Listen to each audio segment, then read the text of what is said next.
Hello and welcome to the Baby Bear Complex.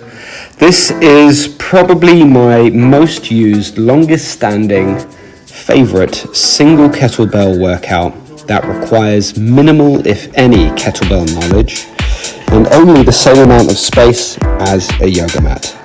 Now, I've slightly lied there because although there's only one kettlebell, you can and probably should use two. You use one kettlebell for the entire rep accumulator, which you'll see here, and the second kettlebell you'll only use at the very end when you have to do your swings, because what I tell most people is that it's ideal that you double the weight that you've used for the rep accumulator for the swings at the end. So here I'm using 20 kilograms for the Baby Bear Complex and I end up using 48 kilograms for my swings.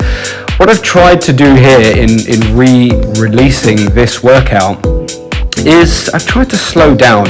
I think a lot of people got in touch with me when I released the last one to say that they were frustrated that we were sort of separating as we were going through the video because I was moving too fast.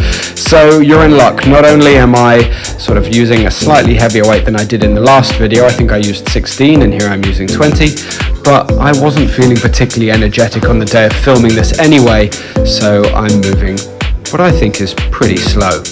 Now the workout, just to explain it to you before I'll leave you alone to finish training with me, is, like I said, a simple rep accumulator. You inchworm your way out to a push-up position and perform one push-up, or in this case four, since this is my fourth round. So you do 4 push-ups in round 4, walk your way back to standing where you do 4 rows on each side. Now watch carefully as I sit into the bottom of my squat after these 4 rows.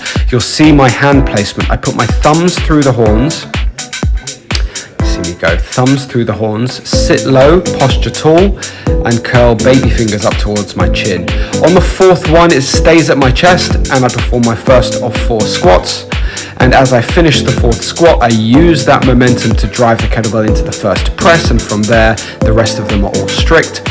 And there's the end of round 4. Now you're going to accumulate reps all the way until you get to rep 10, and that would be 55 reps of everything. So if you want an even 100, once you get to 10, go straight back into 9 all the way down to 1, and that gives you 100 reps of everything before you get into your swings. Sometimes people do this workout as like a single set, and you might do it to 7 and tire out and stop and take a rest and then have another go and go to 5 or something like that and have another go, and then in your last round start at 10 and make your way down.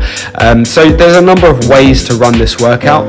I quite like always doing it from 1 to 10 so that as I get tired the challenge increases, but I'm a pretty seasoned exerciser, so that's something that I can cope with, where most people need to start at the higher end of the reps so that as they fatigue they become more able to reach their rep goal because the reps have fallen somewhat. So I'm going to leave you alone to train now and just get on with the rest of this workout rep for rep with me, and you'll see that with 1 or 2 kettlebells in the same amount of space as a yoga mat, you're going to have an awesome workout that is basically full body. Enjoy the Baby Bear Complex.